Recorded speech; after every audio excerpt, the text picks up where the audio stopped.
Hello everyone, नमस्ते अनि स्वागत छ हजुरहरूलाई हिमालय किचनमा। आज म हजुरहरूको लागि लिएर आएको छु चिकन बिरयानीको रेसिपी। यसको लागि मैले यहाँ लिएको छु आधा किलो चिकन। हामीले बिरयानीको लागि चिकन लिँदा चाहिँ ठुलो ठुलो पिसहरू नै लिनुपर्छ। मैले यहाँ केही लेगहरू पनि लिएको छु। यसरी यसलाई बिचबिचमा काटेर लिएको छु। यसो गर्दा मसलाहरू भित्रसम्म जान्छ अनि चिकन करी एकदमै मिठो बन्छ। अब मैले यसमा राखेँ आधा कप दही, त्यसै गरी एक ठुलो चम्चा लसुन र अदुवाको पेस्ट, मैले राखेँ यहाँ नुन आफ्नो स्वाद अनुसार, त्यसै गरी एक ठुलो चम्चा बिरयानी मसला पाउडर र एक सानो चम्चा बिरयानी मसला पाउडर चाहिँ पछि म पकाउँदाखेरि लिनेछु। त्यसै गरी एक सानो चम्चा जिरा र धनियाँको पाउडर र एक ठुलो चम्चा जति तेल राखेँ मैले। त्यसै गरी 2 इन्च दालचिनी, 4वटा जति लौंग राखेँ मैले, त्यसै गरी 4वटा जति सुकमेल। अब यो सबै कुराहरूलाई एकदमै राम्ररी मिक्स गर्नुपर्छ।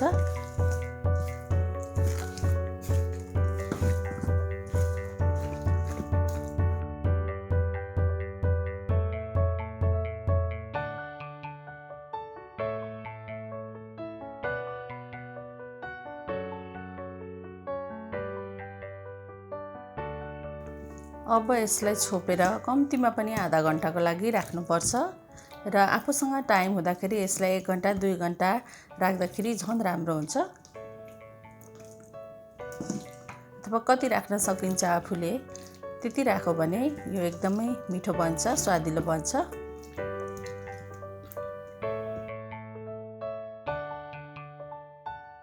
चिकन म्यारिनेट गरेको आधा घन्टा भएपछि मैले यहाँ प्यान बसाएँ। अब मैले राखेँ यसमा 2 ठुलो चम्चा तेल।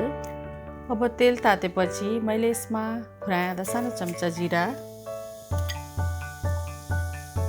एउटा तेजपत्ता, 2टा स्टार एन्ड्सलाई पनि राखेँ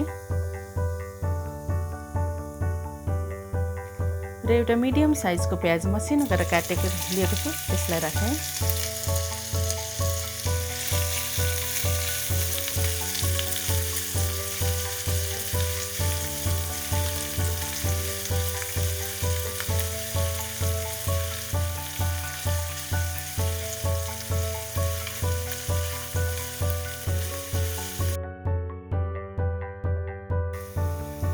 अब प्याज यतिको भएपछि मैले यसमा राखेँ आधा सानो चम्चा बेसार,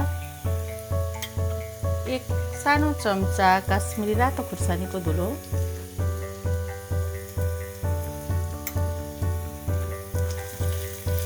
चलाइदिउँ।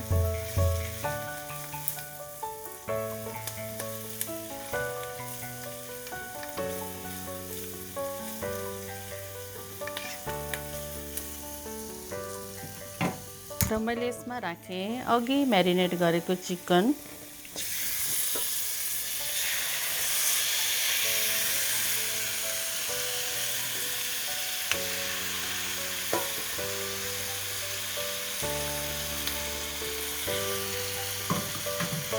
अब यसलाई मजाले मिक्स गरिदिउँ।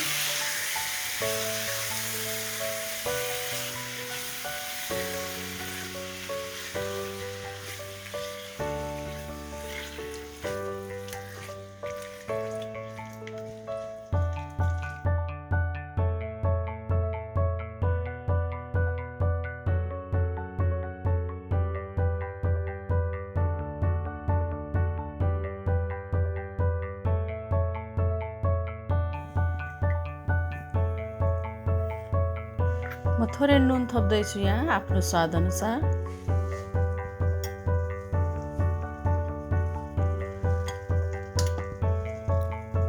अब यसलाई मिडियम टु हाइटमा चलाउँदै यतिकै 2-3 मिनट जति पकाउनुपर्छ। पहिला चलाउन चाहिँ छोड्नु हुँदैन, किनभने यसमा हामीले दही राखेको छौँ। चलाउन छोड्यो भने दही फाट्न सक्छ, दही फाट्यो भने फेरि एकदमै स्वाद बिग्रिन्छ यसको। त्यही भएर चलाउँदै नछोपिकन यसलाई 2-3 मिनट यसरी पकाउने। पहिला 2-3 मिनेट चलाउँदै पकाएपछि यसरी यो उम्लिन थाल्छ। अनि चाहिँ अब यसलाई हामी छोपेर पकाउने छौं। मैले यसमा राखे थोरै पानी।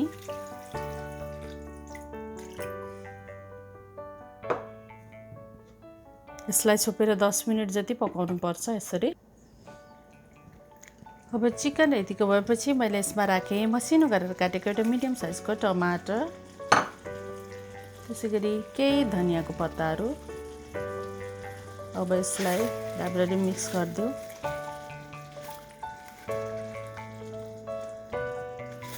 मिडियम हिटमा यसलाई 1-2 मिनेट यतिकै नछोपिकन अब अरू पकाऊ।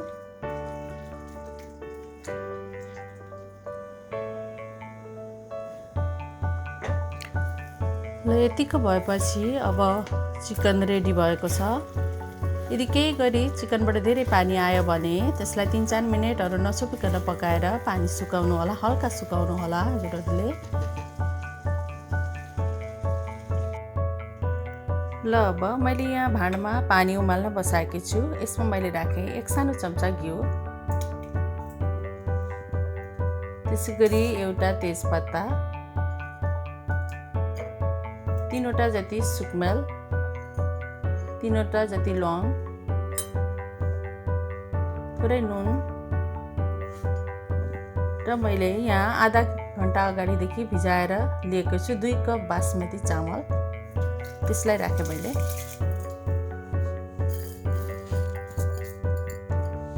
अब यसलाई हामीले एकछिन पकाउनु पर्छ, तर पुरै पकाउनु भने हुँदैन। यसलाई 75% मात्र हामी चामललाई पकाउने छौं।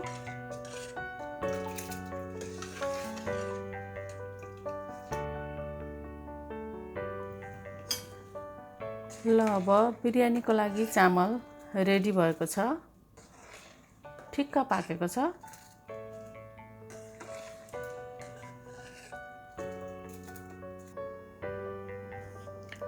ल अब ढिलो नगरिकन फटाफट म बिरयानीको लागि लेयर बनाउनतिर जाँदैछु। मैले केही चिकनलाई यहाँ झिके बोलमा।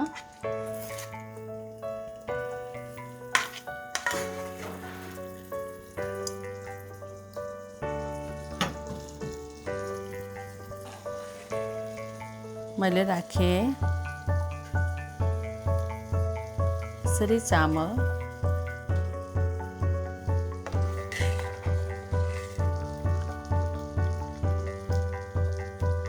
मैले यो तेजपत्ताहरू, यो दालचिनी मसलाहरू यहाँबाट झिकेको छैन। यदि हजुरहरूले चाहनुहुन्छ भने यसलाई झिकेर हाल्न पनि सक्नुहुन्छ।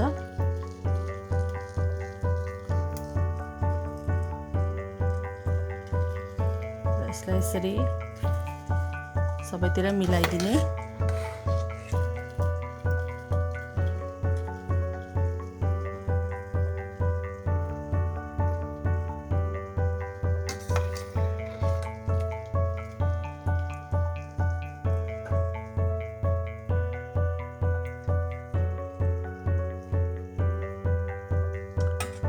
यति भएपछि अब मैले यसमा राखे केही पुदिनाको पत्ताहरू,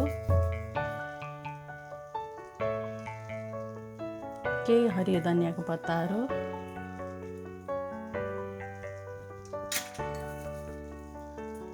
अलिकति फ्राई गरेको प्याज। यो मैले रेडिमेड फ्राइड अनियन लिएको छु। आफैले प्याज तारेर अनि बनाउँदाखेरि पनि हुन्छ। मैले राखे एउटा हरियो खुर्सानी र 1 ठुलो चम्चा जति घिउ राखे मैले।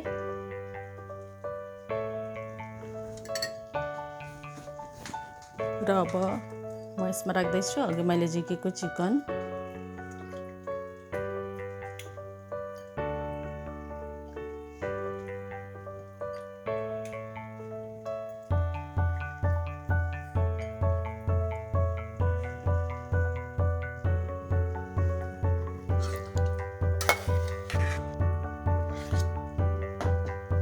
र बाँकी रहेको खाना फेरि म माथिबाट राख्दैछु।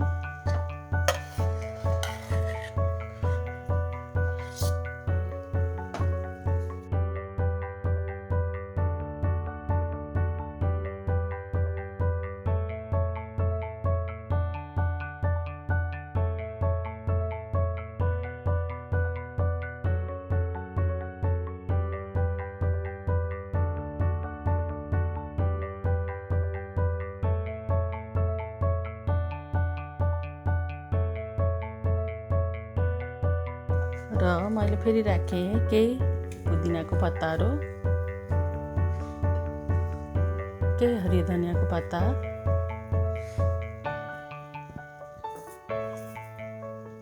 भुटेको प्याज, बिरयानी मसला,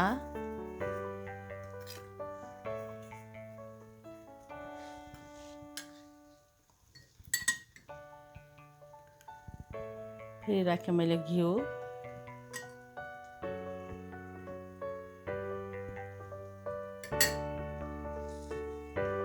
र फेरि बाँकी रहेको धनियाँ पत्ताहरू मैले राखेँ यसमा।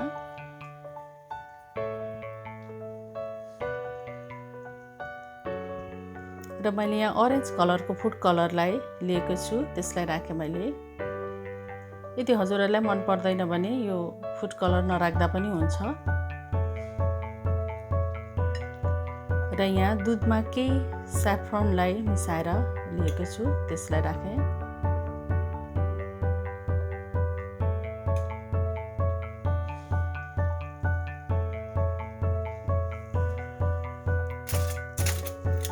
ल अब यति गरेपछि मैले यहाँ फोइल पेपर लिएको छु। अब यो फोइल पेपरले यसलाई म यसरी छेउछाउमा यसरी फोइल पेपर लगाउँदैछु।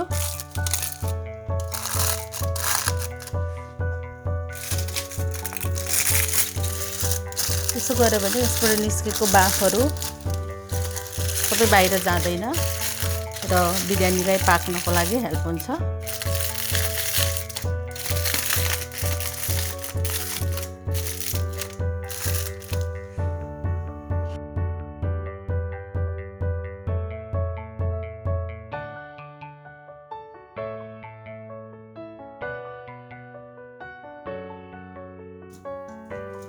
यसलाई छोपेर हामी मिडियम टु लो हिटमा 15 मिनट पकाउने छौँ। सुरुको 15 मिनट र त्यसपछि चाहिँ लो हिटमा अरू 15 मिनट पकाउने छौँ।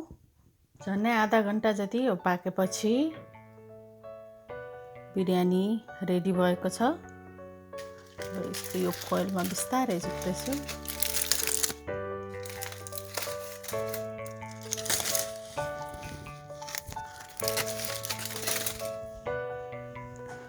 वाउ, एकदमै राम्रो खाउँ खाउँ लाग्ने देखिएको छ। बिरयानी रेडी भएको छ अब खानको लागि।